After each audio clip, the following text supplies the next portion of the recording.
The girl wakes up from a nightmare and wakes her mother up. Her doll Olive is scared.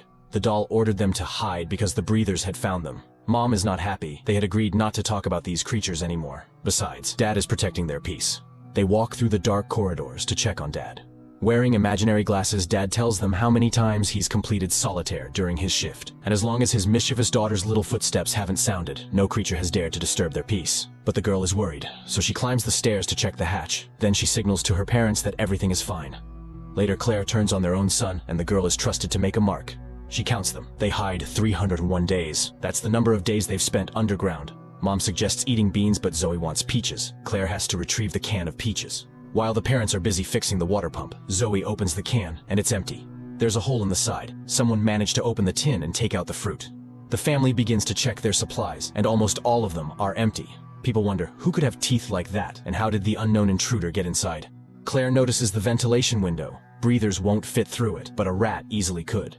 The girl has to eat beans, which irritates Zoe, who is already upset. Besides, her only friend is Olive. Ray objects. Aren't they friends? They can't say they have nothing. After all, they've found shelter just when they needed it most. They got food, a home, a life. They might be the only survivors, so every mark is truly a miracle, and food will help them survive one more day. If the girl eats her beans, they will set off on a journey. Later, they play with a model of their town, closing their eyes and remembering their favorite places. A cafe and homemade ice cream. Zoe imagines eating it and smiles. But the parents aren't in the mood for smiles. They need to figure out where to get food.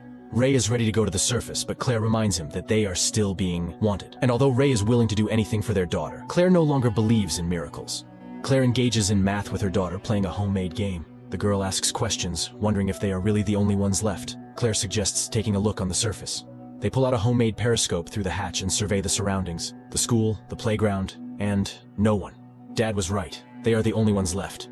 Claire reassures her daughter. They've hidden the door well, which means no one will find them, and their friends have probably managed to hide as well. At that moment, Zoe sees a rat and runs to her father. They are ready to deal with the thief, but the rat escapes. The family chases after it, and Claire kills the animal, but in the heat of the pursuit, Ray knocks over a lamp, which starts a fire.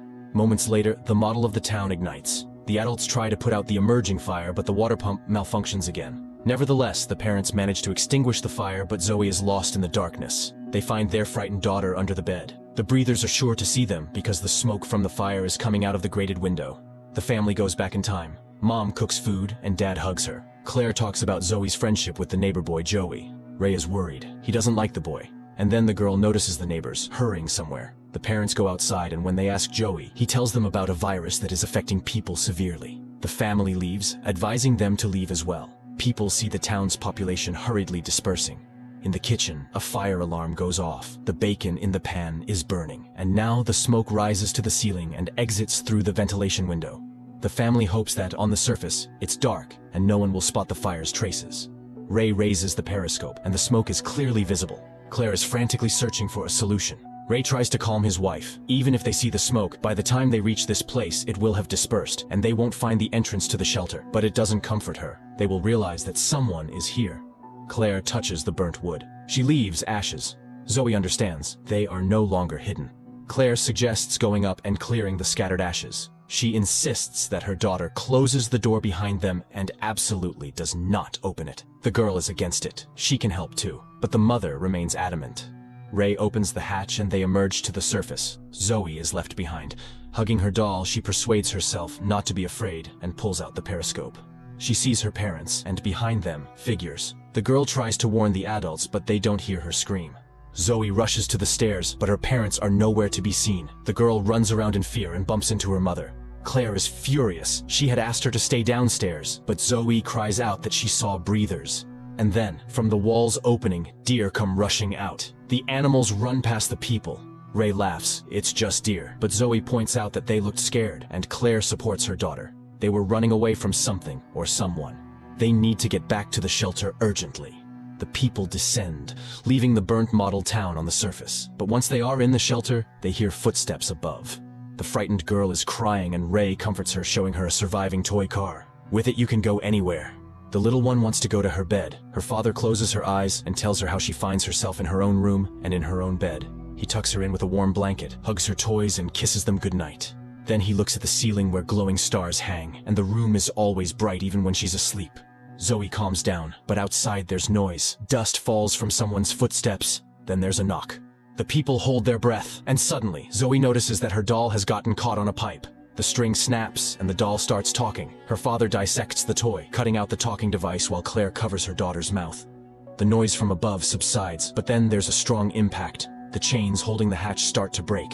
Ray, with incredible effort, pulls off the pipe to use it to support the door. But their efforts are in vain. The hatch opens. Ray strikes the gap with the pipe, and the family manages to close the hatch and wedge it with the pipe. The pounding from above ceases. Anxious people sit and listen to what's happening. The walls begin to shake. Apparently, reinforcements are coming for the attackers. They find themselves back in the past again. The family is in a car. Dad points out a landmark. They'll pass that tower and be safe. But oncoming cars honk and rush in the opposite direction.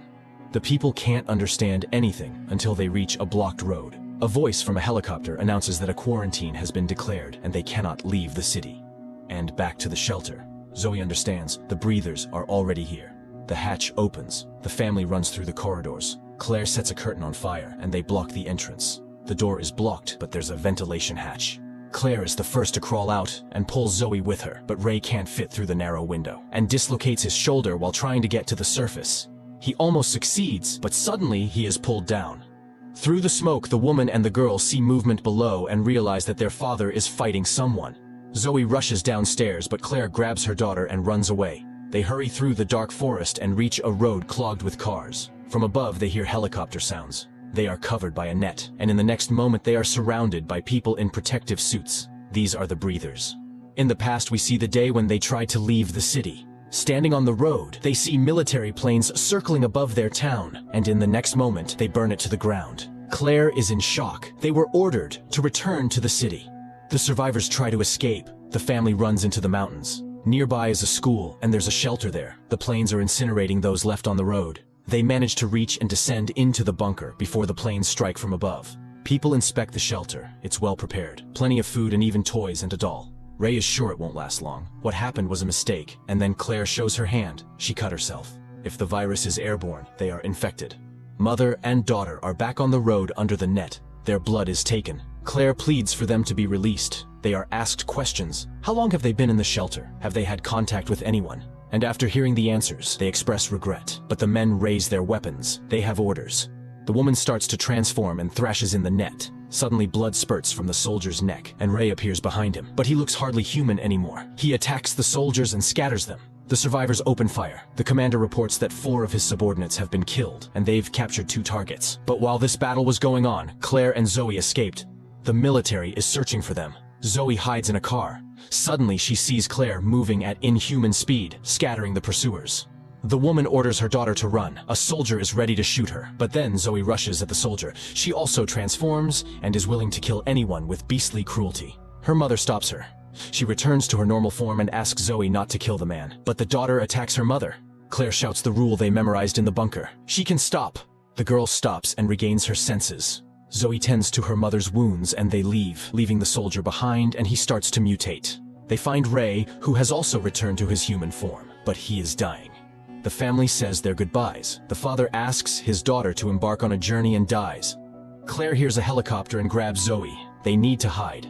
Soon they find an entrance to a storm sewer. The girl wakes up from a nightmare. The breathers are close. Her mother tries to calm her, but Zoe is sure she heard something. And suddenly, from the darkness, the neighbor boy with whom Zoe was friends emerges. He leads them to an underground shelter where the infected from Kingsville have found refuge. They are different now, but it's normal here. Zoe sees the sun. That means it's been 302 days. Claire closes the hatch behind her. For this genre, it's a very good thriller with a slow-paced development and an unpredictable ending that completely flips the plot and shows the viewer that they've been rooting for the wrong side all along. It's a very illustrative situation when you make judgments about what's good and what's bad without having all the information.